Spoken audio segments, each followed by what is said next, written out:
Yes, सो हम ये video में देखने वाले हैं how to prove root 3 is irrational. Okay, let's C.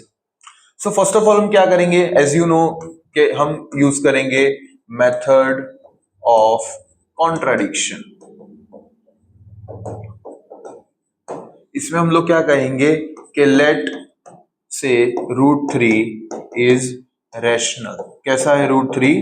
Rational है. ठीक है, अगर रूट 3 रैशनल है तो रूट 3 को मैं लिख सकता हूं a बाई बी फॉर्म में, where a and b are coprime. कैसे है a and b? Coprime, and b is not equal to 0. ये जो हम ब्रैकेट लिखते हैं इसके usually half marks to 1 marks होते हैं when they are doing the paper checking. Okay, so this bracket is very important. भले ही ब्रैकेट में लिखा है लेकिन ये बहुत इंपॉर्टेंट है, क्योंकि अगर स्टार्टिंग में a और b को प्राइम में ऐसा मेंशन ही नहीं किया तो जब लास्ट में एक कॉमन फैक्टर निकलेगा तो हम हमारे आर्ग्यूमेंट को सपोर्ट कैसे करेंगे कि ये रैशनल नहीं है. राइट, आगे इसको हम क्या कहेंगे, let a is equals to root 3 into B. ठीक है, अब a अगर रूट 3 इंटू बी है तो स्क्वायरिंग करेंगे तो क्या हो जाएगा, A square equals to 3b square. A square किसके इक्वल आ गया? 3b स्क्वायर के इक्वल आ गया. तो ए स्क्वायर अगर 3b स्क्वायर है तो कैन आई से 3 is a factor of A square. 3 किसका फैक्टर है? ए स्क्वायर का है. तो by theorem 1.2 I can say 3 is a factor of A also. 3 किसका फैक्टर होगा?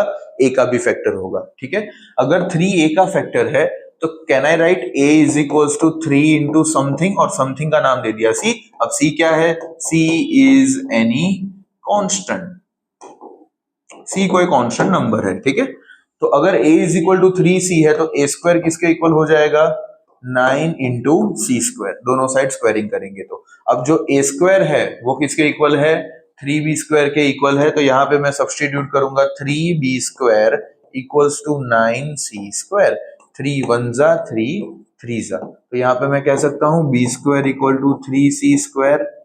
यस और नो? यस. अब b square equal to 3c square है तो यहां से पता चला कि 3 is a factor of b square. तो by theorem 1.2 we can say 3 is a factor of b also. ठीक है, अगर 3 b स्क्वायर का फैक्टर है तो 3 किसका फैक्टर होगा? b का भी फैक्टर होगा. अगर 3 b का फैक्टर है, अब देखो यहां पे ये कर ले, ये स्टेटमेंट नंबर 2 है और ये स्टेटमेंट नंबर 3 है. अब दोनों में देखो कि 3 a का भी फैक्टर है, 3 b का भी फैक्टर है. Therefore 3 is a common factor of a and b. 3 क्या है? कॉमन फैक्टर है a और b का. Therefore it contradicts. क्या कॉन्ट्राडिक्ट कर रहा है? अवर एजम्पशन. स्टार्टिंग में तो हमने एज्यूम ही किया था, लेट लिख के, that a and b are coprime. क्या है? a and b coprime है. Therefore root 3 is not rational, root 3 is irrational. ऐसे करके हम हमारे आंसर को कंक्लूड कर देंगे. Is that clear? Same methodology रहेगा रूट 5 के लिए भी और रूट 7 के लिए भी. ठीक है, तो आई होप ये रूट 5 एंड रूट 7 आप लोग घर से होमवर्क में सॉल्व करोगे. ठीक है, see you in the next class.